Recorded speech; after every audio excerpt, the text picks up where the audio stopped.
हमने कल तक जो पढ़ा था, हमने क्या पढ़ा था कल तक, लास्ट क्लास तक हमने क्या पढ़ा था, हमने अलग अलग फॉर्मूलाज पढ़े थे, फ्लो चार्ट बनाया था और हमने समझा था कि फॉर्मूलेज हमें कैसे याद करने हैं। याद हो गए थे सबको? हो गए थे। आज हमने एक नया टॉपिक स्टार्ट करना है मेजरमेंट ऑफ नेशनल इनकम के नाम से। यहाँ पे हम 4 अलग अलग तरीके की हेडिंग्स पढ़ेंगे। पहला पढ़ेंगे सर्कुलर फ्लो ऑफ इनकम, और उसके बाद जो हम 12th में हमारे 3 अलग तरीके के फॉर्मुलेस पढ़ते थे, कौन कौन से मेथड होते थे, वैल्यू एडेड मेथड और इनकम मेथड और एक्सपेंडिचर मेथड, हम वो चार कंपोनेंट्स यहाँ पे कवर करने वाले हैं। सबसे बड़ी बात, सर्कुलर फ्लो ऑफ इनकम हमारा 12th में एक अलग चैप्टर हुआ करता था, याद है या नहीं है? अलग से वेटेज कैरी करता था, यहाँ पे ये इसी का कंपोनेंट बन गया। नेक्स्ट जो हमारा नेशनल इनकम वाला पार्ट था वो एक अलग चैप्टर था। हमारे नेशनल इनकम के अपने आप में 2 चैप्टर थे या नहीं थे? एक में सारे न्यूमेरिकल्स ही न्यूमेरिकल्स थे और एक में सारी थ्योरी थी, यही होता था। तो यहाँ पे तुम्हें दिख रहा होगा कहीं ना कहीं 3 चैप्टर, यानी कि जो पूरी तुम्हारी एक मैक्रो इकोनॉमिक्स में यूनिट होती थी, यूनिट नंबर 1, वो पूरी यहाँ पे कवर हो रही है एक सिंगल चैप्टर में। हाँ या ना? किन्जियन थ्योरी एक अलग पार्ट था जो हम एक अलग कंपोनेंट इसी चैप्टर में पढ़ेंगे, जो हमारा नेक्स्ट क्लास में, या क्या पता नेक्स्ट क्लास में हमारा स्टार्ट हो जाएगा, क्योंकि नेक्स्ट क्लास में एमसीक्यूज और न्यूमेरिकल फर्स्ट यूनिट के खत्म कर देंगे। इसमें अलग अलग यूनिट्स के न्यूमेरिकल्स दे रखे हैं, इकट्ठे नहीं दे रखे इस चैप्टर में तुम्हारी बुक में। क्लियर है नहीं है? तो सबसे पहले हमने हेडिंग डाली सर्कुलर फ्लो ऑफ इनकम की, डाल दी सबने हेडिंग। जो हमारा सर्कुलर फ्लो ऑफ इनकम होता है वो 3 वेरियस कंपोनेंट्स पर डिपेंड करता है। कौन कौन से बताओ? पहला कंजम्पशन फेज, कंजम्पशन फेज, हाँ वो एक्सपेंडिचर है। इनकम फेज, इनकम फेज, और फिर उसके बाद एक्सपेंडिचर फेज, याद रहेगा। और कहीं ना कहीं तुम्हें दिख रहा होगा कि ये जो 3 हम यहाँ पे फेज पढ़ रहे हैं ना, इन फेज से हमारे तीनों मेथड्स भी निकलते हुए दिख रहे हैं, हाँ या ना? इनकम मेथड अलग है, एक्सपेंडिचर मेथड अलग है, और हमारा जो कंजम्पशन होता है वो वैल्यू एडेड मेथड होता है। उसका एक्सप्लेनेशन में भी आगे दूंगी। क्लियर है? ये लिख लो पहले। कंजम्पशन फेज के, सॉरी कंजम्पशन फेज नहीं है, कंजम्पशन वाला तुम्हारा एक्सपेंडिचर में आता है, प्रोडक्शन है ये। गुड, मैं कंफ्यूज हो गई थी। एक्सपेंडिचर में आता है ना, consumption is equal to expenditure. Expenditure phase के आगे एक एरो डाल के लिखो डिपोजिशन फेज। हाँ हाँ सही है, मैं गलत पढ़ा रही हूँ?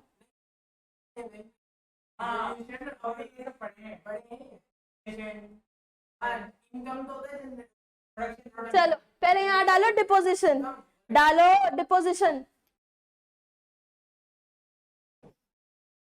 डिस्पोजिशन, यहाँ डालो डिस्ट्रीब्यूशन। इनकम फेज में डिस्ट्रीब्यूट हो रही है।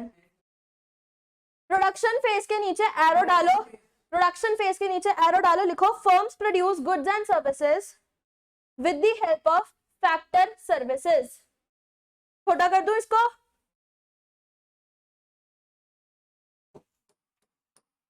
लिखो फर्म्स प्रोड्यूस क्या, वेरी गुड, एट, अभी हम इसका एक फ्लो चार्ट बनाएंगे, उससे सारी चीजें क्लियर हो जाएंगी। Goods and services against with the help of factor services, लिख लो।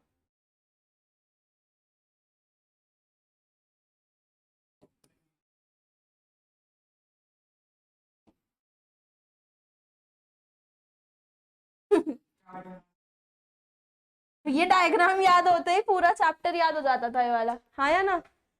इनकम डिस्ट्रीब्यूशन फेज के नीचे डालो एरो लगा के flow of factor incomes,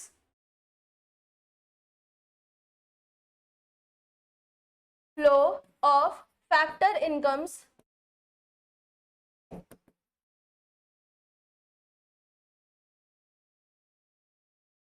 from firms to households.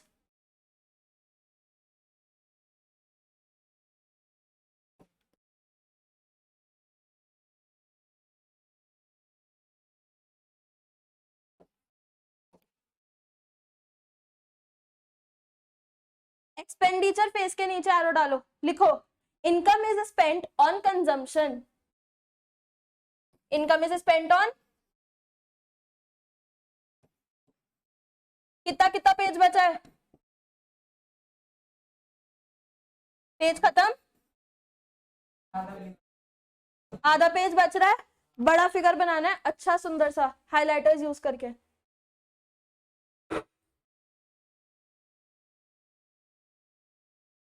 एक साइड लिखो हाउस होल्ड्स और दूसरी साइड लिखो फर्म्स। डायग्राम में चल दूं, आगे चल दूं, चलो चलो, यहाँ पे लिखो फर्म्स, या इधर हाउस होल्ड्स लिखो।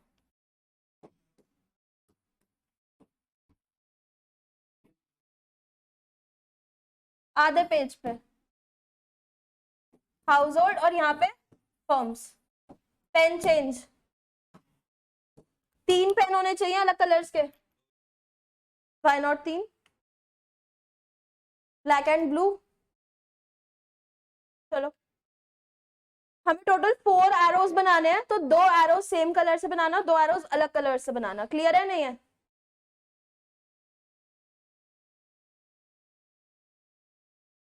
खुला खुला बनाना, घिचपिच मत करना, ठीक है?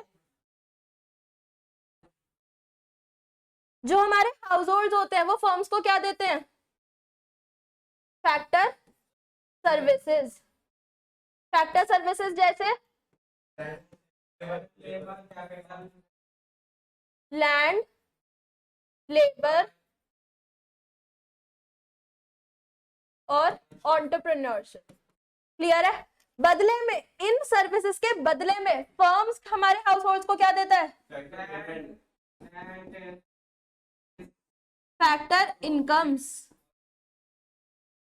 वो फैक्टर पेमेंट्स इनके लिए, फैक्टर इनकम्स इनके लिए है या ना? तो इन्हें क्या मिल रही है? फैक्टर इनकम्स, जो कि हमारी क्या? रेंट, वेजेस, इंटरेस्ट और प्रॉफिट। बनाओ इतना।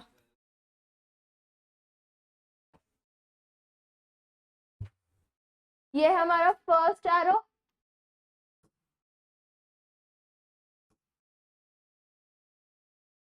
क्यों नहीं होता ये सर्कल एक बार में? ये फर्स्ट है और ये सेकंड है। हाँ, नहीं नहीं, 2 तरीके की पढ़ते थे ना हम 12th में, एक ही पढ़नी है यहाँ पे। 2 थी, हमारे में भी 2 ही थी। ISC board, CBSE board, difference matters.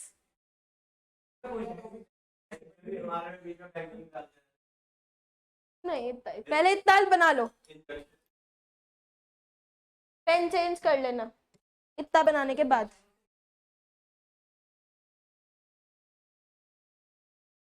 अब इन फैक्टर सर्विसेज को यूज करके हमारी फर्म्स क्या करेंगी?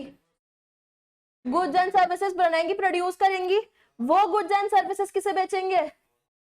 हाउस होल्ड्स को। यानी कि हाउस होल्ड्स को क्या मिलेंगी? गुड्स एंड, और बदले में हाउस होल्ड हमारी फर्म्स को क्या देंगे? मनी या इनकम, या इनकम ऑन कंजम्पशन।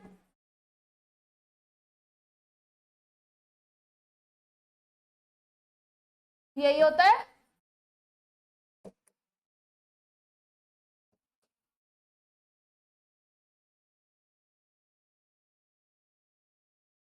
आज बोर्ड की सेटिंग अच्छी नहीं बैठी है, कोई नहीं, चलो। हाँ, पॉइंट, क्योंकि इधर वाला पार्ट भी नहीं दिख रहा, नीचे वाला भी नहीं दिख रहा, सबसे ऊपर वाला भी नहीं दिख रहा। नहीं तो हर बार रिकॉर्डिंग में पूरा बाउंड्री में कवर करके चलती हूँ। मैं कुछ नहीं कह रही, बच्चे कह रहे हैं। चलो आगे।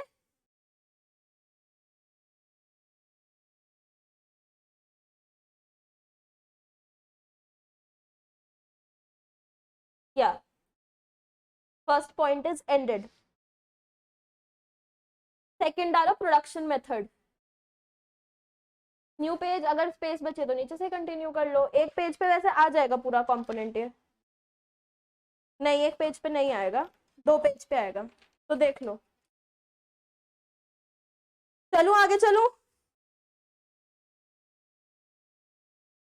डालो हेडिंग। प्रोडक्शन मेथड,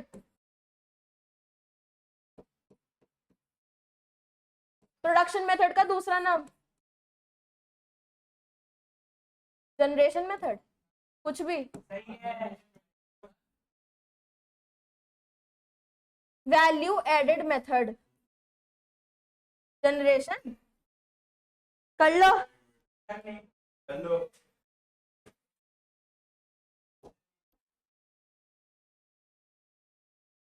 डालो, identify the producing enterprises into, first point, identify the producing enterprises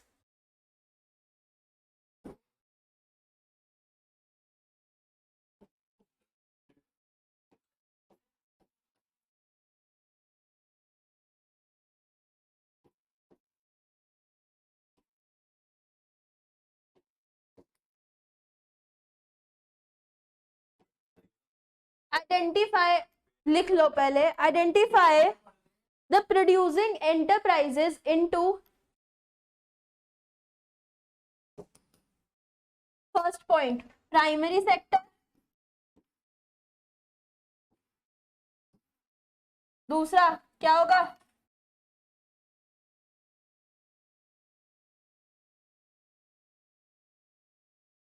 secondary sector, tertiary sector. पढ़ा है क्या निहाल ये?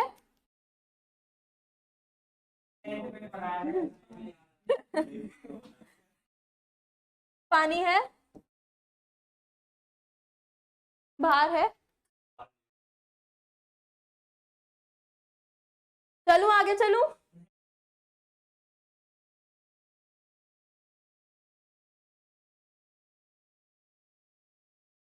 प्रोडक्शन फेस एक साइकिल है जो चल रही है, प्रोडक्शन मेथड वो है जिससे हम निकालेंगे national income.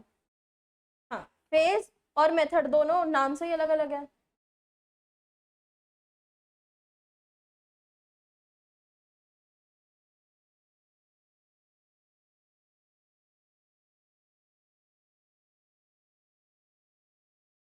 Second point, calculate GVAMP।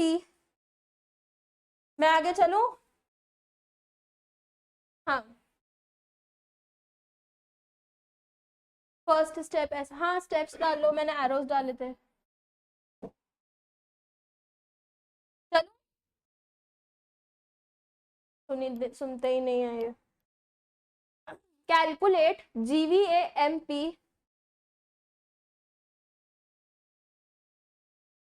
GVA, नहीं, calculate GVAMP of each sector. GVAMP को हाईलाइट कर दो, नहीं अभी नहीं लिखना वो। GVAMP is equal to,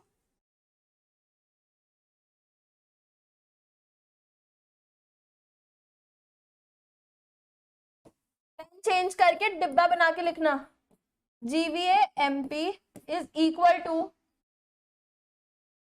value of output less, याद है आगे,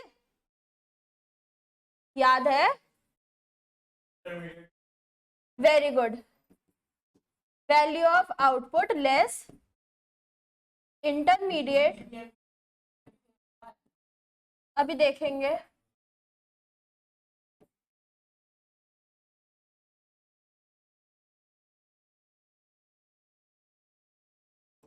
GDP-MP is equal to GVAMP of all the sectors combined, but हम यहाँ पे सिंगल सिर्फ एक GVAMP, एक सेक्टर के GVAMP की बात कर रहे हैं। GVAMP अलग अलग सेक्टर्स का निकलता है, वो सारे सेक्टर्स का प्लस होता है, तब जाके वो GDP-MP बनता है, वो भी हम पढ़ेंगे। इसलिए GDP-MP is not equal to, it is sigma GVAMP, that is the difference.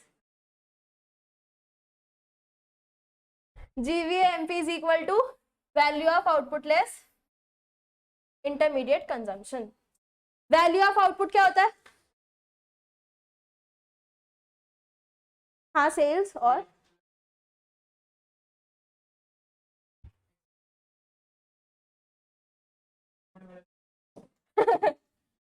Value of output is equal to sales plus change in stock.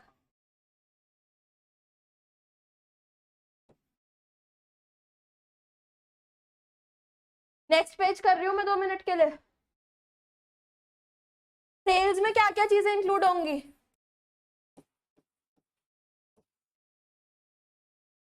ये तुम लोगों को उसके नीचे ही लिखना है, सेल्स के नीचे। कैसे लिखोगे? Value of output less intermediate consumption, formula sales की यहां से नीचे निकाल के, यहाँ से सेल्स क्या होती है, यहाँ पे क्लोजिंग स्टॉक क्या होता है, यहाँ पे इंटरमीडिएट कंजम्पशन क्या होती है। क्लियर है? नहीं लिखा वैसे? समझ में आ गया कैसे लिखना है? लिखो। सेल्स कौन कौन सी sales? Sales to household, हाँ या ना? फर्म्स हाउस होल्ड को बेचेंगी, हम लोगों को बेचेंगी, ठीक है। उसके बाद सेल्स टू फर्म्स, बराबर वाली दुकान में बेच सकते हैं हम सामान। कभी कभार होता है कि सामने वाली दुकान पे मैदा नहीं है तो वो हमसे ले जाता है कि मेरा कस्टमर बना हुआ है, मैं कस्टमर ट्रस्ट नहीं तोड़ सकता। होता है या नहीं होता है? बड़ी मार्केट्स में भी ये चीजें होती हैं, होती है नहीं होती है? नेक्स्ट, सेल्स टू गवर्नमेंट भी आएगा। हमने गवर्नमेंट के साथ सेटिंग कर ली कि तुम्हारी जो कैंटीन होगी वहां पे समोसा मैं अब सप्लाई करूंगी। क्लियर है नहीं है? तो मैं कर सकती हूँ ना।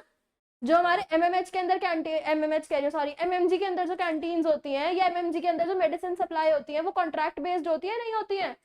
हाँ या ना? वेयर एज जो गवर्नमेंट हॉस्पिटल्स होते हैं या गवर्नमेंट कॉलेजेस होते हैं उनके अंदर जो कैंटीन्स होती हैं, खाने पीने वाली जो कैंटीन्स होती हैं, उनके अंदर भी तो खाना कहीं बाहर से ही सप्लाई होता है, चाहे वो कंपनी से हो, चाहे वो मुस्कान से हो, चाहे वो किसी से भी हो। होता है नहीं होता? यानी कि गवर्नमेंट के साथ कॉन्ट्रैक्ट्स भी यहाँ पे इंक्लूड होते ही होते हैं। Last but not the least, हमारे एक्सपोर्ट्स भी यहाँ पर इंक्लूड होते हैं। हम बाहर भी तो सेल कर सकते हैं इंडिया के, हाँ या ना? कर सकते हैं। Next, change in stock. Change in stock का दूसरा नाम क्या होता है?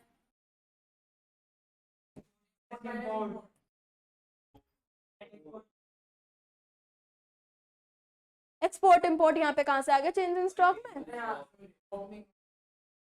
ओपनिंग माइनस क्लोजिंग या closing minus opening? Closing minus opening. और चेंज इन स्टॉक का यहाँ पे तुम्हें एक नया नाम याद करना है, इन्वेंट्री इन्वेस्टमेंट। याद रहेगा? यानी कि अगर तुम्हें न्यूमेरिकल में इन्वेंट्री इन्वेस्टमेंट दे रखा है तो वो किसके इक्वल होगा? तुम्हारे चेंज इन स्टॉक के इक्वल होगा, हाँ या ना? क्लियर है?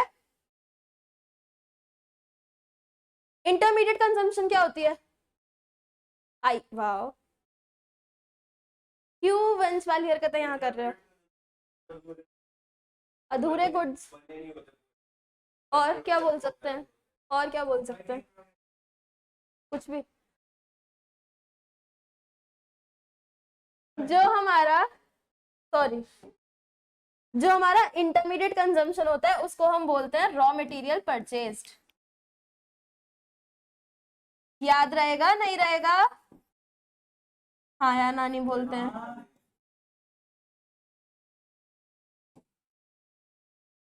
और इसी को हम दूसरा नाम, रॉ मटेरियल परचेज्ड का दूसरा नाम होता है क्या? क्या हो सकता है? पढ़ा है ये भी, नॉन फैक्टर इनपुट्स। क्या कह रहे हो? नहीं पढ़ा? इंटरमीडिएट कंजम्पशन तो पढ़ा होगा, और ये भी पढ़ा होगा कि रॉ मटेरियल परचेज्ड होते हैं। अच्छा, जो हमारा परचेज होता है इस पर डब्बा बना लेना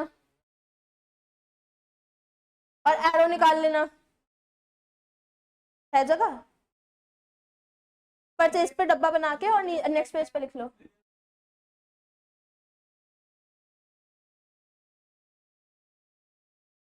जो हमारे परचेजेस होते हैं उसमें क्या क्या इंक्लूड होगा? रॉ मटेरियल जो हम परचेज कर रहे हैं वो हम अपनी इंडिया से भी कर सकते हैं, बाहर से भी कर सकते हैं। फॉर एग्जाम्पल मेरी एक कॉस्मेटिक शॉप है, example, just for an example, या फिर जैसे ये नॉर्मल जनरल स्टोर्स होते हैं, तो मेरे पास क्या ऑप्शन है कि मैं जाके सदर से माल जोड़ लाऊं, ये एक ऑप्शन होता है, हाँ या ना? वेराज मैं कह रही हूँ मेरी दुकान ही सदर में है, मेरी दुकान ही सदर में है, मैं कहाँ से सामान लाऊंगी? मैन्युफैक्चरर से लूंगी। मैन्युफैक्चरर कहाँ होगा? चाइना में, जापान में, अमेरिका, मतलब अलग अलग कंट्रीज में होगा। यानी कि सामान तो मैं वहां से भी लाऊंगी ना अपने कंज्यूमर को बेचने के लिए, तो यहाँ पे हमारे डोमेस्टिक प्रोडक्ट प्लस इंपोर्ट्स भी आएंगे, लिख लो। हाँ जी, ये हमारा स्टेप 3 चल रहा था या 2 चल रहा था? 2 चल रहा था।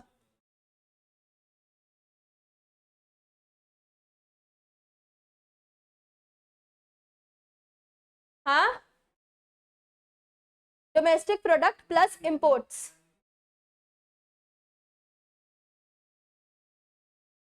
थर्ड स्टेप,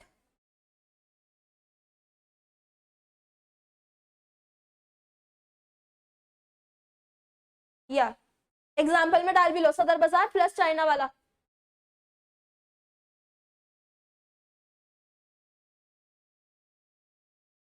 फिगर हाईलाइट करा था नहीं करा था सर्कुलर फ्लो ऑफ इनकम वाला?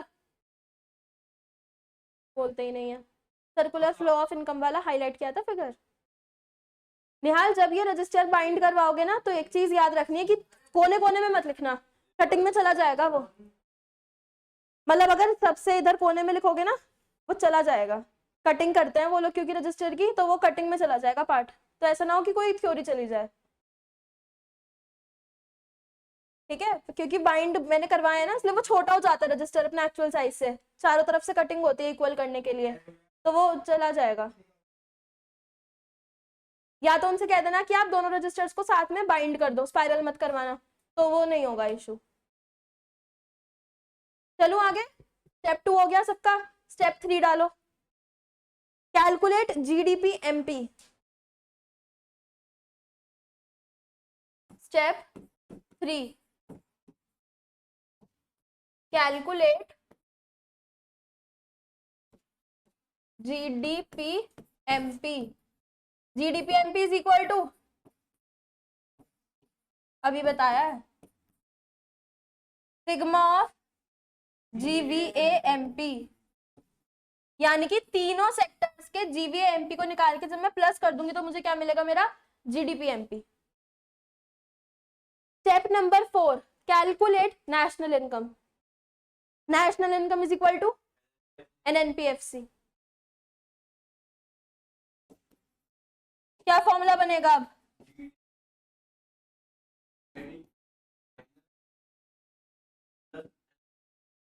लिखो, GDP MP less depreciation less net indirect tax plus NFIA.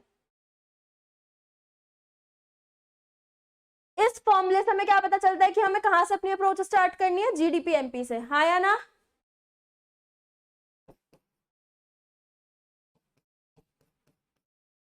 Less depreciation less, बोलो, NIT plus NFIA. Formula sheet में लिखना है तो फॉर्मूला शीट में भी ये डाल देना कि हमारा एक्चुअल में जो लास्ट में जाके फॉर्मूला क्या बन रहा है वो ये बन रहा है।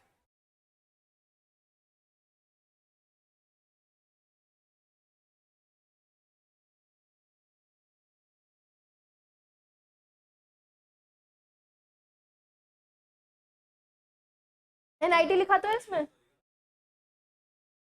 एक पॉइंट लिखो पहले, प्रोडक्शन फॉर सेल्फ कंजम्पशन, इसी में मतलब ऐसे स्टार बना के या स्टिकी नोट पे या डब्बा बना लो, सेल्फ कंजम्पशन कॉमा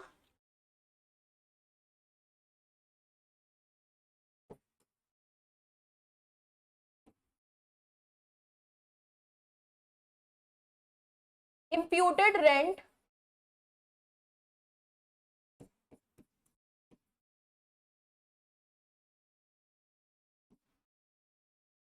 ये अपने आप पेन का कलर चेंज हो जाता है, own amount production of fixed assets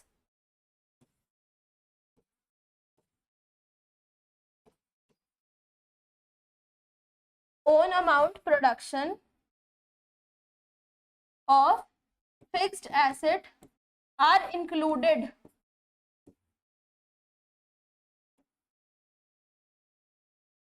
in the value of output in VO लिख दो।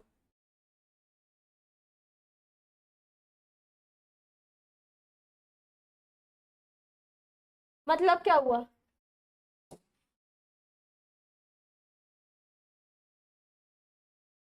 कुछ ऐसी प्रोडक्शन जो मैंने करी तो है, ठीक है, फॉर एग्जाम्पल मेरा फर्नीचर का बिजनेस है, क्लियर है? फर्नीचर का बिजनेस है, बट मैंने एक टेबल बनाई थी, मैन्युफैक्चर खुद करी, बट वो टेबल मैंने अपनी पर्सनल कंजम्पशन के लिए ले ली, घर में अपने घर में जाके रख दी कि मेरे घर में मैं यूज करूंगी। क्लियर है? तो वो वाली प्रोडक्शन, प्लस जो हमारा इम्प्यूटेड रेंट होता है, इम्प्यूटेड रेंट जैसे मेरे पास एक लैंड है, ठीक, मैं उसे रेंट पे देती, मैंने नहीं दिया, खुद यूज कर रही हूँ, खुद अपना बिजनेस उस लैंड पे कर रही हूँ, तो यानी कि एक तरह से वो रेंट में खुद ही खुद को पे कर रही हूँ, हाँ या ना? इमेजिनरी फिगर्स अगर मैं देखूं तो वो रेंट में खुद ही खुद को पे कर रही हूँ, उस रेंट को बोलते हैं इम्प्यूटेड रेंट। क्लियर है या नहीं है? तो इम्प्यूटेड रेंट प्लस जो हमारी ओन अमाउंट है, यानी कि वो प्रोडक्शन की अमाउंट जो मैंने खुद के लिए रोक ली, जो प्रोडक्शन मैंने खुद के लिए रोक ली, उसको प्रोड्यूस करने वाली अमाउंट, वो तीनों चीजें किसमें इंक्लूड होंगी? हमारे वैल्यू ऑफ आउटपुट में इंक्लूड होंगी ही होंगी। क्लियर है? अब डाल दो third, income method. Income method में हम अपनी अप्रोच कहां से शुरू करते हैं भाई? याद होगा,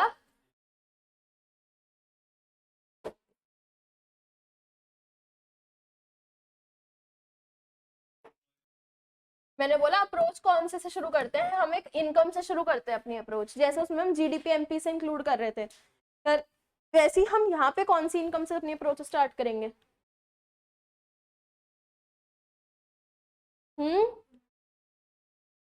कुछ भी, एनडीपीएफसी से शुरू करेंगे। एनडीपीएफसी का फॉर्मूला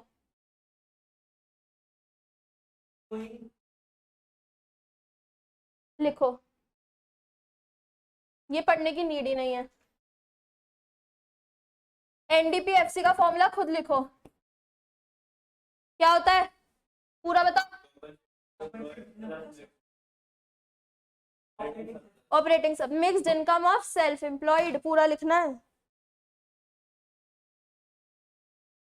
और एनडीपीएफसी से जब मैं एनएनपीएफसी पे जाऊंगी तो मुझे क्या मिलेगा? क्या फॉर्मूला बनेगा?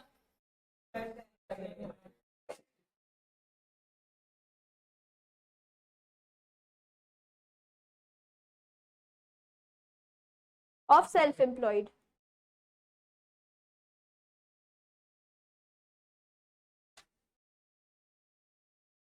इतना ही था income method. Fourth heading,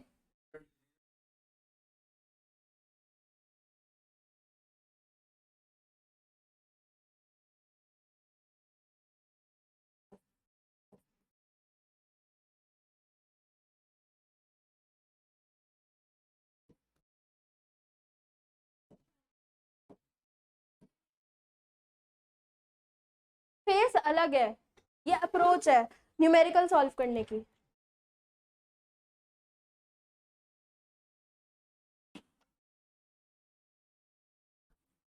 expenditure method के आगे लिखो income disposal approach. Income disposal approach, income disposal मतलब खर्चा होना, हाँ या ना? इनकम डिस्पोज कर देना, यानी कि एक तरह से एक्सपेंडिचर का ही दूसरा नाम क्या बना? Income disposal.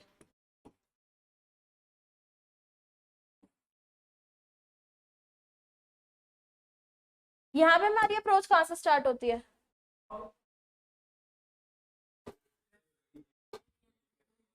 जीडीपीएमपी से होगी। जीडीपीएमपी का फॉर्मूला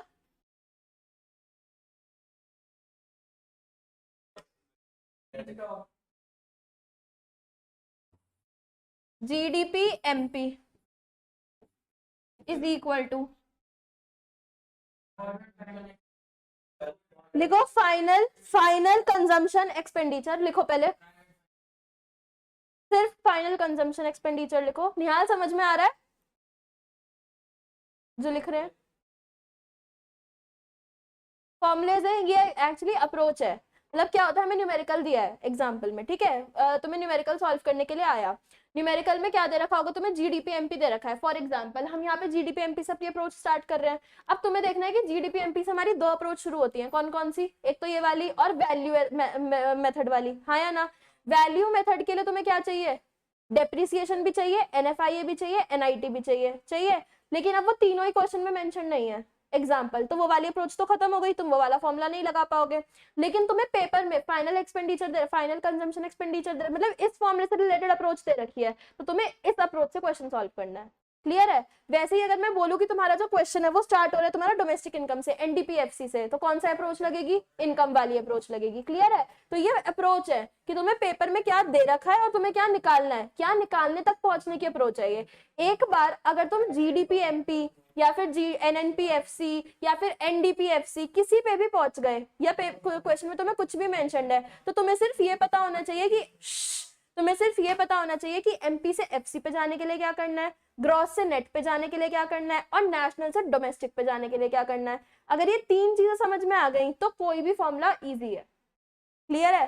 कैसे इजी है, जो हमारा ये वाला फॉर्मूला था एनडीपीएफसी और हमें निकालना क्या था एनएनपीएफसी, पूरे में सिर्फ डी और एन अलग है, और national minus domestic, national product minus domestic product is equal to NFIA. क्या प्लस हो रहा है यहाँ पे, एनएफआईए। क्लियर है। वहीं अगर मैं बात करूं देखो इस वाले मेथड की, जीडीपी एमपी वाले मेथड की, इससे हम एनएनपीएफसी निकालते हैं।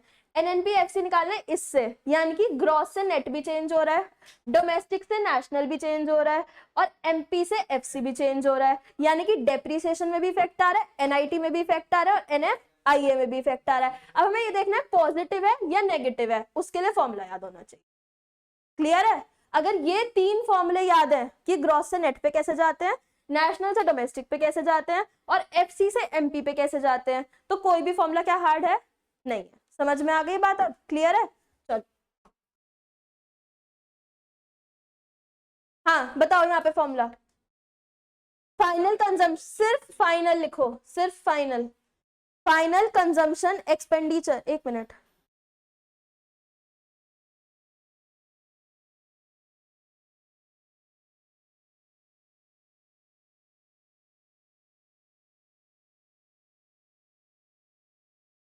फाइनल कंजम्पशन एक्सपेंडिचर प्लस लिखो gross domestic capital formation. Final consumption expenditure plus क्या बताया, ग्रॉस डोमेस्टिक और नेट एक्सपोर्ट।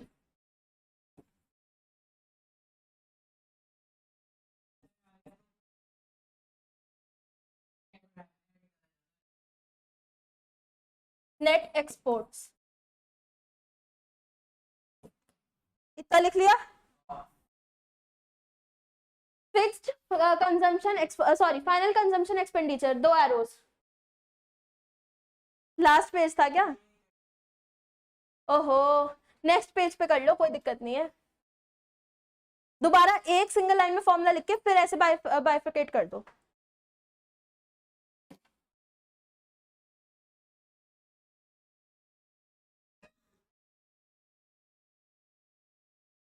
थोड़ा और बचा। फाइनल कंजम्पशन एक्सपेंडिचर मतलब कुछ भी, मैं तो पूछू उसका मतलब क्या होता है। फाइनल कंजम्पशन करने के लिए जो खर्चा होता है, फाइनल कंजम्पशन जैसे कि अगर फॉर एग्जांपल अगर किसी दुकान पे ब्रेड मिल रही है, क्लियर है, मैं वो ब्रेड खरीद के ला रही हूँ लेकिन मैं उसे आगे नहीं बेचने के लिए ला रही, मैं ब्रेड किस लिए ला रही हूँ, ताकि मैं खुद खाऊं। क्लियर है, ताकि मैं खुद कंज्यूम करूं उसे। तो वो जो फाइनल कंज्यूम करने के लिए जो मैं खर्चा कर रही हूँ वो खर्चा मेरा किस में आएगा, फाइनल कंजम्पशन एक्सपेंडिचर में। ये दो तरीके के होते हैं, हम वो जो खर्चा करते हैं, जो मैं गुड्स बेच रही हूँ वो मैं दो जनों को बेच रही होती हूँ। किसको, फाइनल कंजम्पशन वाले सिर्फ दो जने होते हैं, एक हाउस होल्ड और दूसरा गवर्नमेंट। गवर्नमेंट फाइनल कंजम्पशन करती है और हम हाउस होल्ड वाले फाइनल कंजम्पशन करते हैं। इसलिए दो ही तरीके के हमारे फाइनल कंजम्पशन बनेंगे, पहला हाउस होल्ड दूसरा गवर्नमेंट। लिख दो हाउस होल्ड, पहले लिखो हाउस होल्ड फिर लिखो गवर्नमेंट। लिख लिया। हाँ ये होता है हाउस होल्ड और यहाँ पे आती है हमारी क्या, गवर्नमेंट। क्यों, क्योंकि ये दो ही जने हैं जो खर्चा कर रहे हैं वाला। क्लियर है। जो हाउस होल्ड वाला होता है उसे हम क्या बोलते हैं, बोलो, प्राइवेट फाइनल कंजम्पशन एक्सपेंडिचर, और शॉर्ट में हम इसको क्या बोलते थे, पीएफसीई। नहीं बोलते थे तुम लोग याद करने के लिए, नहीं हम लोग तो ऐसे पीएफसी जीएफसी हम तो यही बोलते थे, मैं भी यही लिखती थी।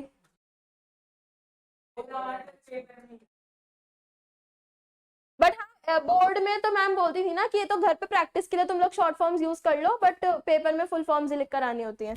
चलो गवर्नमेंट वाले को क्या बोलेंगे? Government final consumption expenditure, short form GFCE। अब आ जाओ ग्रॉस डोमेस्टिक कैपिटल फॉर्मेशन, मतलब gross investments. Gross domestic capital formation का मतलब क्या हुआ? Gross investments.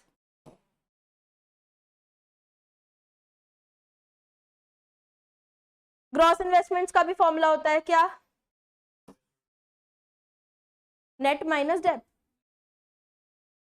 और कुछ? और कुछ? इन्वेस्टमेंट्स में डेप्रिसिएशन का क्या रोल है? तो मुझे एक बात तो बताओ, इन्वेस्टमेंट्स करने जाओगे तो उसमें डेप्रिसिएशन लगता है इन्वेस्टमेंट पे, या इंटरेस्ट लगता है? वो भी इंटरेस्ट मिलता है। बहुत बढ़िया। फॉर्मूला होता है इसका gross domestic fixed capital formation, लिख लो GDFCF, gross domestic fixed capital formation, यही लिखा हुआ है इसमें। ये हमारी होती है कौन सी? Long term investments plus change in stock. Fixed capital formation plus change in stock. लिखूं क्या? लिख देती हूँ मैं। यहाँ पे GD, साथ में क्या है? FCF, क्लियर है? Plus change in stock. Change in stock का फॉर्मूला हम पीछे लिख चुके हैं। चेंज इन स्टॉक होती है हमारी शॉर्ट टर्म इन्वेस्टमेंट, और ये जो GDFCF होती है हमारी कौन सी होती है? Long term. यानी कि दोनों तरीके की इन्वेस्टमेंट्स काउंट होती है, लॉन्ग टर्म भी और शॉर्ट टर्म भी। क्लियर है? फिर आता है net export formula, exports minus imports, लिख लो। अब हमें इससे जाना है NNPFC पे, कैसे जाएंगे?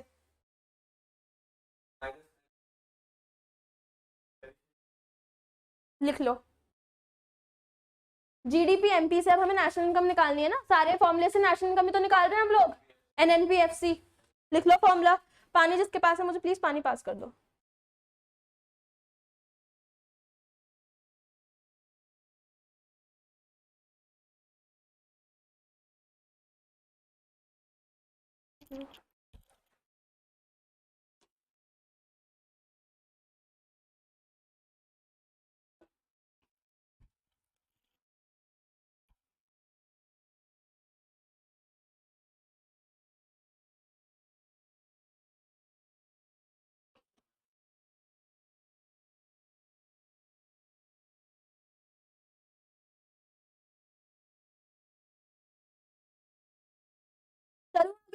ये थे हमारे चार अलग अलग तरीके के जो हमारे वेरियस कॉन्सेप्ट्स थे, जो हमने लिखा था मोस्ट इंपॉर्टेंट है। क्लियर है? इसके नीचे चाहे एक लाइन डालनी है, लाइन डालो, अब नए कॉन्सेप्ट शुरू हो रहे हैं।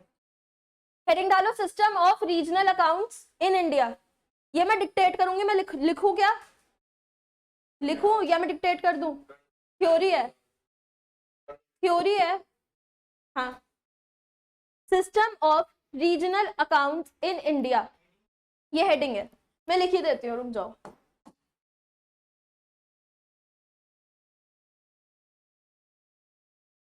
System of regional accounts in India.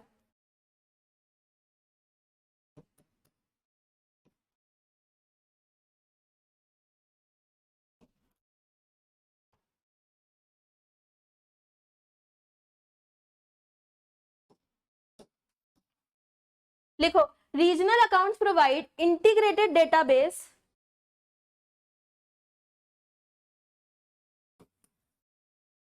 Regional accounts provide integrated database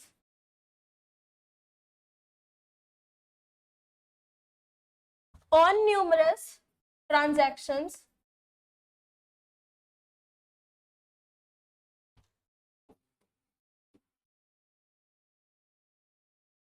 साथ साथ लिख रहे हो नहीं लिख रहे हो?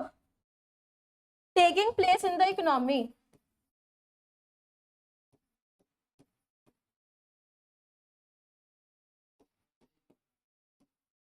This line is not relevant but still लिखवाई है। रीजनल अकाउंट्स क्या है? बेसिकली इंटीग्रेटेड डेटाबेस प्रोवाइड करते हैं। All states and union territories, all states and union territories of India compute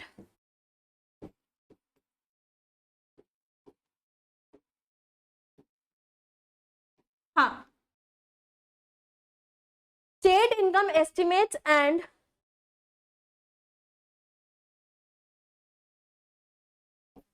state income estimates and district income estimates, district income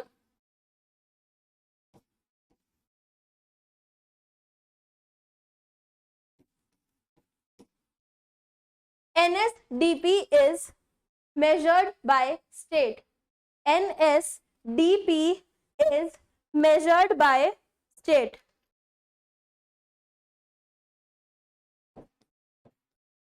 अभी बताते हैं।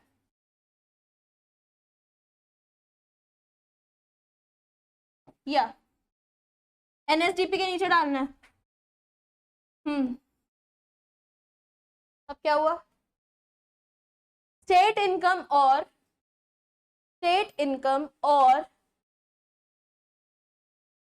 NSDP का मतलब है स्टेट इनकम, मतलब स्टेट इनकम है और फुल फॉर्म है नेशनल स्टेट डोमेस्टिक प्रोडक्ट।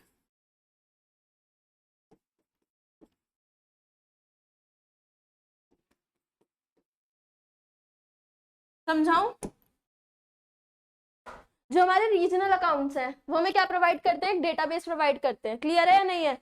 जो हमें अलग अलग ट्रांजैक्शंस को मेजर करने में हेल्प करता है। बट इन्होंने बोला कि स्टेट लेवल पर, या फिर देखो हम नेशनल इनकम जो निकालते हैं, कोई ऐसा तो होगा नहीं कि एक सिंगल बंदा एम्प्लॉय करा हुआ है और वो पूरी कंट्री की निकाल रहा है। ये चीज तो पॉसिबल नहीं है भाई, पूरी कंट्री की तुम ट्रांजैक्शंस को नोट डाउन नहीं कर सकते हो। तो बात क्या होती है, हर स्टेट में हर स्टेट की अलग अलग नेशनल इनकम निकलती है, हर स्टेट का अलग अलग जीडीपी एमपी निकलता है, और उससे हम किस पे पहुंचते हैं? हमारे एनएनपीएफसी पे पहुंचते हैं। क्लियर है या नहीं है? तो हर स्टेट की नेशनल इनकम निकलेगी और हर स्टेट की नेशनल इनकम प्लस करके हमारा पूरे इंडिया की नेशनल इनकम निकलती है। क्लियर है? तो वो जो अलग अलग स्टेट की निकलती है, वो एक स्टेट के लिए कौन बंदा रिस्पॉन्सिबल होता है? एनएसडीपी रिस्पॉन्सिबल होता है पर स्टेट। क्लियर है या नहीं है? यानी कि ऐसा एक मतलब हम एक प्रोडक्ट जो निकालते हैं जीडीपी एमपी जैसे हमारा होता है, वैसे हमारा एनएसडीपी होता है जो एक पर स्टेट के अकॉर्डिंग हमारा प्रोडक्ट निकल रहा होता है। क्लियर है या नहीं है? क्लियर है? चले आगे। नेक्स्ट हेडिंग डालो GDP and welfare. GDP and welfare,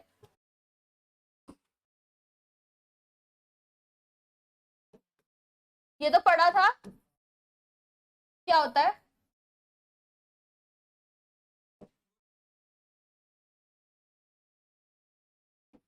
GDP अगर बढ़ेगी तो क्या वेलफेयर बढ़ेगा? Question mark. नो या यस? जरूरी नहीं है, मत बोलना।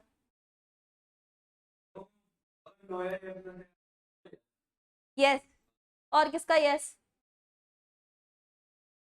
नहीं। और किसका यस? ये तो नॉर्मल क्वेश्चन है। जीडीपी क्या होता है? यस है। चलो बाकी और नो किस किस का है? नो। हाँ ऑब्वियसली। ओके लॉक कर दूं? चलो लॉक कर दिया। याशिका? नो? कंडीशन बतानी पड़ेगी नो के लिए, और यस के लिए भी बतानी है। सोच लो। Nice question. नो या यस? नो तो रीजन बताओ, यस तो रीजन बताओ। पहले यस वाले रीजन सुनने हैं मुझे। जीडीपी बढ़ेगा तो वेलफेयर बढ़ेगी, वाई? मैं यस के लिए पूछ रही हूँ क्योंकि यस का मेजर आंसर तुमसे ही आया है।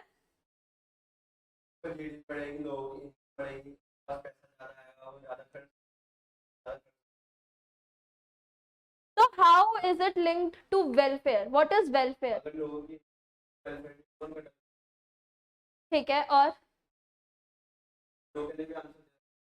नहीं, अभी नहीं। नो के लिए कौन कौन था बताओ भाई, आदर्श, साई, याशिका। जीडीपी क्या होती है? आकाश को मैं गलत प्रूफ कर दूं?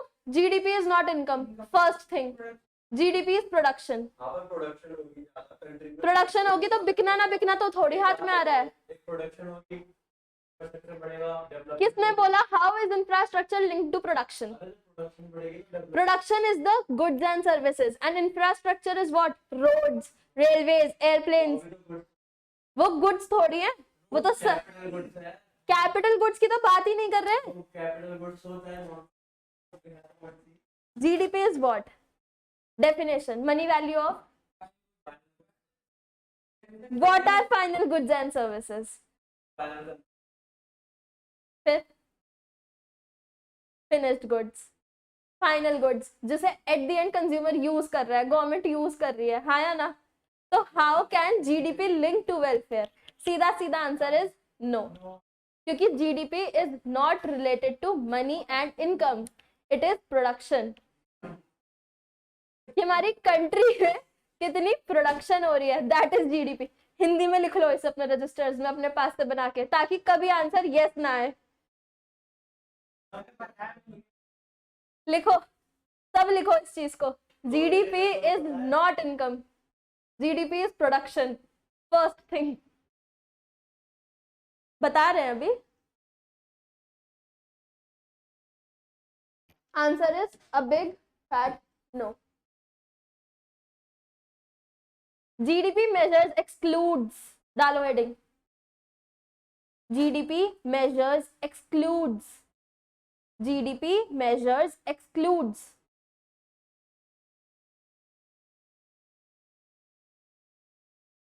डिक्टेट कर दो ये लिख लो।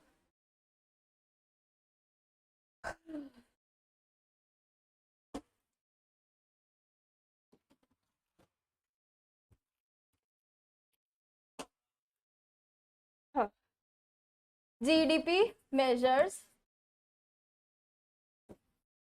excludes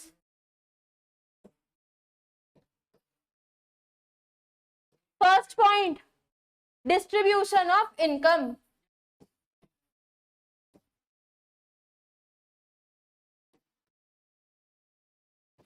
पहले लिख लो फिर एक्सप्लेनेशन करेंगे बैठ के आराम से। Next point, quality improvement of technology. दिख गया आकाश?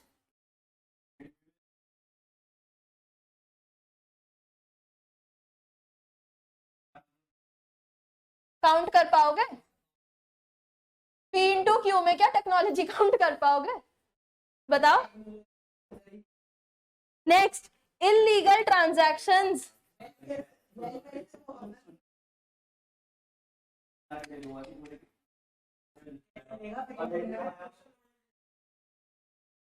Non market production.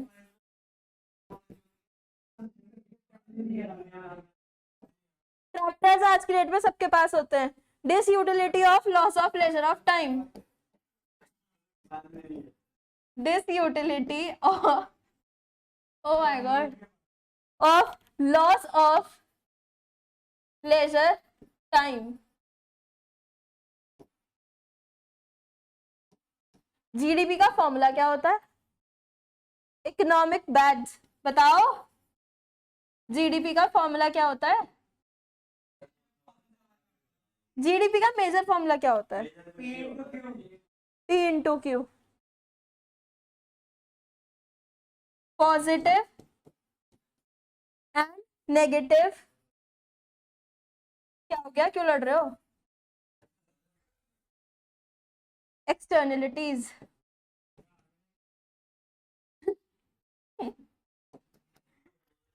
हट गए।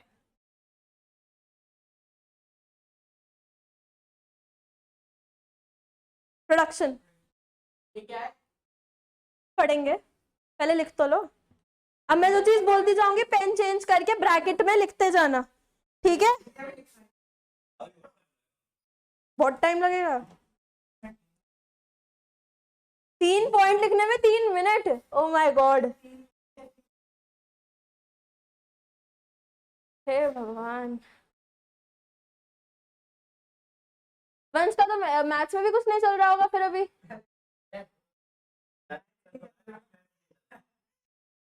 मैथ्स में उसका चल रहा है लेकिन मैथ्स ऐसे नहीं चल रही। ओ गुड।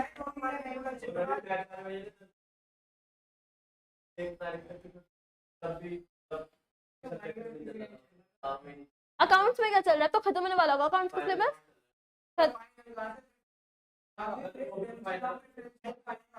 वो तो शेयर कंपनीज में आता है, फिर खत्म सिलेबस।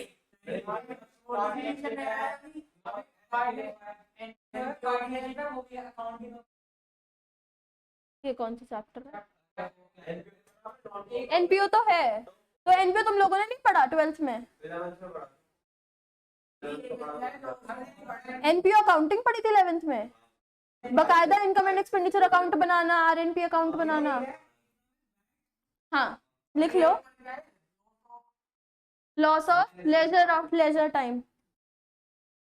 देखो आज की रेट में अगर जीडीपी हमारी 100 है, फॉर एग्जांपल हमारी नेशनल इनकम 100, जीडीपी छोड़ो बाहर में गई, नेशनल इनकम। अब तुम्हारी काम है ये मैं एक्सप्लेन करूँ, तुम्हें बैठ के लिखना है, लिख लो, वो चीजें तुम्हारे हाथ में है, ठीक है? पहला पॉइंट है डिस्ट्रीब्यूशन ऑफ इनकम, ये point. For example national income 100 है, ठीक है? तो हमने सोच लिया कि चलो 30 रुपीज रिच के पास जा रहे हैं, बाकी 70 रुपीज पुअर के पास जा रहे हैं, बट वही हमारी नेशनल इनकम बढ़ के 200 हो गई एग्जाम्पल। तो यहाँ पे अब जो नेशनल इनकम डिस्ट्रीब्यूशन है वो ऐसा रखेगी 199 रिच के पास है बट 1 रुपये पुअर के पास है, यानी कि we can not decide what is the distribution of national income. Clear है या नहीं है? हमें नहीं पता कि पुअर कितना कमा रहा है, रिच कितना कमा रहा है, वो चीजें हम जीडीपी से कभी भी काउंट नहीं कर सकते। First point. सेकंड पॉइंट लिखा है क्वालिटी इंप्रूवमेंट ऑफ टेक्नोलॉजी। अगर तुम्हारी पी इंटू क्यू है, क्लियर है, तुम्हारे प्रोडक्शन कॉस्ट इंक्लूड हो रही है, यहाँ पे हो रही है नहीं हो रही? प्राइस में हो रही है प्रोडक्शन कॉस्ट इंक्लूड। क्या प्रोडक्शन कॉस्ट में तुम अपनी टेक्नोलॉजी को कैसे दिखाओगे? बताओ, नहीं दिखा सकते हो, तो यानी कि ये भी हमारे जीडीपी में काउंट होगी? नहीं होगी। नेक्स्ट पॉइंट है इलीगल ट्रांजैक्शन, तुम लोग गांजा बेच के पैसा कमा रहे हो, नेशनल इनकम में काउंट होगा? नहीं होगा, वो चीजें कभी काउंट नहीं होती। नेक्स्ट नॉन मार्केट प्रोडक्शन, जो तुम्हारी एजुकेशन में खर्चा हो रहा है, गवर्नमेंट खर्चा करिए एजुकेशन में या फिर तुम्हारे हेल्थ में, हेल्थ फैसिलिटीज में, क्या वो काउंट होगा? नहीं होगा। Next disutility of loss of leisure time. For example एक लेबर मेरी फैक्ट्री में काम करता था, वो 10 घंटे काम करता था, 14 घंटे सोता था।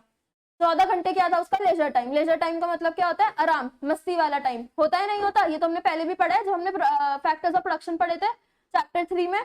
तो यही चैप्टर 6 में इंक्लूड हो रहा है हमारा, क्या कि हमारा जो लेजर टाइम है अगर उसकी डिसयूटिलिटी होगी, फॉर एग्जांपल तुमने अब लेबर से बोल दिया कि तुम 20 घंटे काम करो लेकिन सिर्फ 4 घंटे सो, क्या लेबर काम कर पाएगा? नहीं कर पाएगा। तो क्या वो लेजर टाइम का लॉस तुम इंक्लूड कर पाओगे? नहीं कर पाओगे। Next economic bads. Economic bad जैसे पॉल्यूशन हो जाना या फिर तुम्हारा क्या नाम है क्राइम्स हो जाना, कोई ऐसी चीज हो जाना जिससे तुम्हें फाइन्स लग रही है, पेनल्टीज लग रही है, तुम्हें कोर्ट जाना पड़ रहा है, वो सब चीजें तुम्हारी क्या किस में आएंगी? इकोनॉमिक बैड्स में आएंगी। क्लियर है? क्या वो तुम इंक्लूड कर पाओगे पी इंटू क्यू में? नहीं कर पाओगे। Next positive and negative externalities. तुम पेड़ लगा रहे हो, लाखों पेड़ तुमने लगा दिया अपनी फैक्ट्री के पास, क्या कर रहे हो तुम लोग? अपनी पॉजिटिव एक्सटर्नलिटीज है, तुम लोग अपनी सोसाइटी से ट्रस्ट जीत रहे हो, ट्रस्ट फैक्टर जीत रहे हो तुम पेड़ लगा के। क्लियर है कि हम अगर पॉल्यूशन भी कर रहे हैं तो हम साथ में पेड़ भी तो लगा रहे हैं, हाँ या ना? पॉल्यूशन जो हो रहा है उसके बदले में हम पेड़ लगा रहे हैं, बट वेयर एज तुम पॉल्यूशन पे पॉल्यूशन करे जा रहे हो लेकिन तुम कुछ भी सोसाइटी के लिए अच्छा नहीं कर रहे, तो वो किस में काउंट होगा? नेगेटिव एक्सटर्नलिटीज में। क्या ये चीजें पी इंटू क्यू में इंक्लूड होंगी?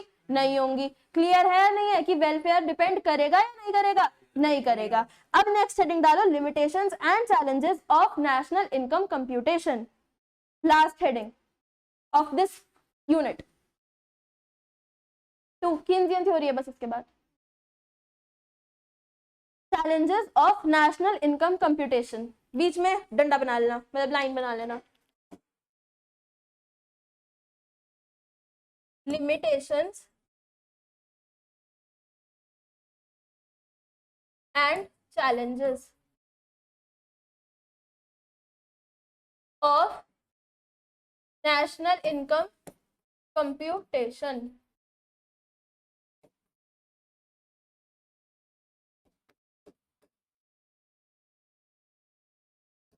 लिमिटेशंस में इधर की तरफ लिखूंगी, चैलेंजेस में इधर की तरफ लिखूंगी, बीच में तुम लोग अपने पास से एक लाइन बना लो।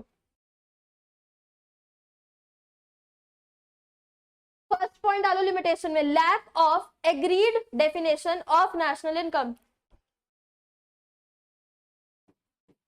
लैक, आधा पेज तो जाएगा ही। Lack of agreed definition of national income, exist ही नहीं करती नेशनल इनकम की कोई डेफिनेशन। एग्रीड डेफिनेशन कोई भी इकोनॉमिस्ट ने आज तक नहीं दी है। क्लियर है? क्या तुम्हारी बुक में भी दे रखी है? नहीं दे रखी। नेशनल इनकम भी एग्जैक्ट एक्यूरेट डेफिनेशन नहीं होगी, कुछ ना कुछ उसमें ऐड सब्ट्रैक्ट होता ही होता रहता है। Lack of accurate distinction between, lack of accurate difference between final and intermediate consumption. How?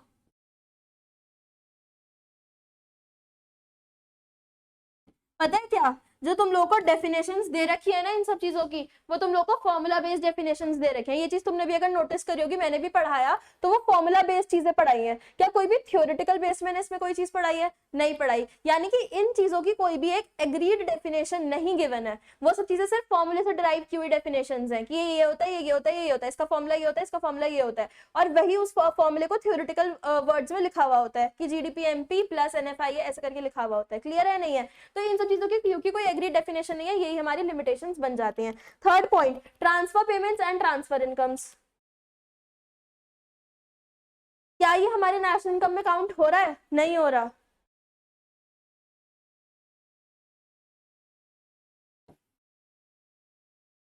Transfer payments और इनकम्स कौन सी? बिना मेहनत वाली, याद है?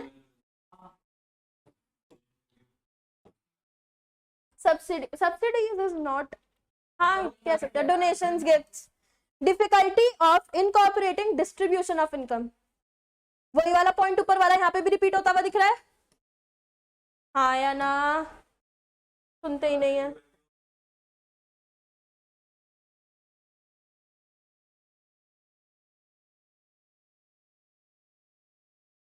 Difficulty of incorporation of distribution of income.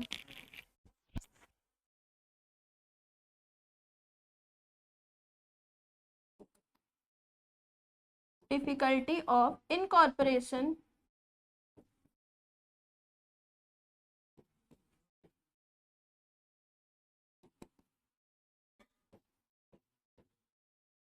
Last point, valuation of government services. चलान, रिश्वत क्या यहाँ पे इंक्लूड होंगे? सॉरी, चलान तो हमारा इंक्लूड हो रहा है कहीं ना कहीं। क्या रिश्वत जो हम गवर्नमेंट को पे करते हैं वो इंक्लूड होती है? नहीं होती। गवर्नमेंट सर्विसेज,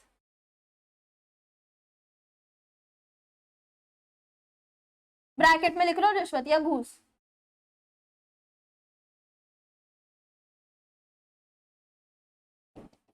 हे भगवान, जो नाली में मिलते हैं।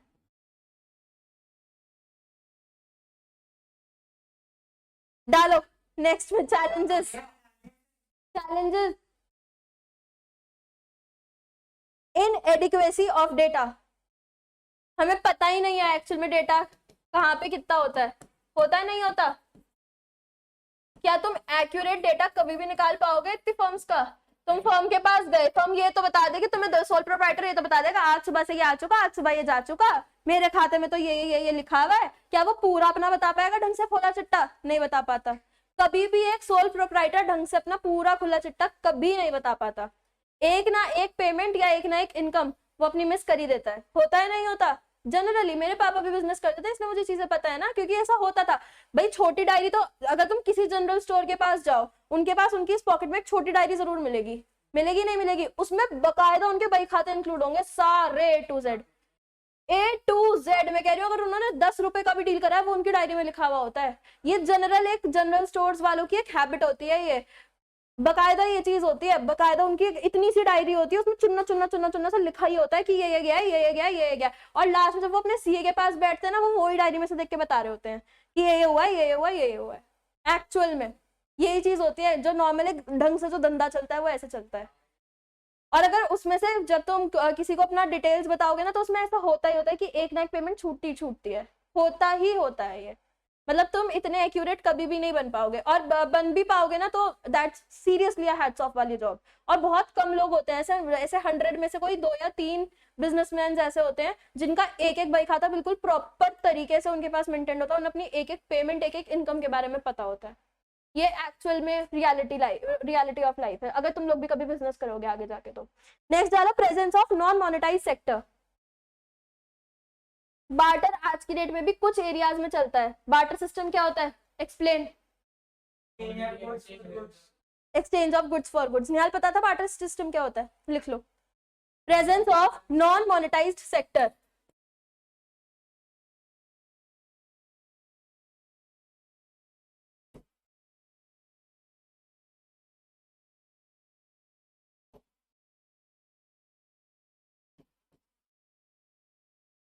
absence of recording of income due to illiteracy।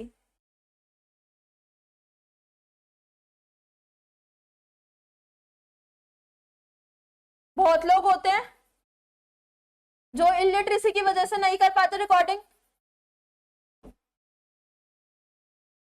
होता है नहीं होता। Last, no accurate estimates of depreciation.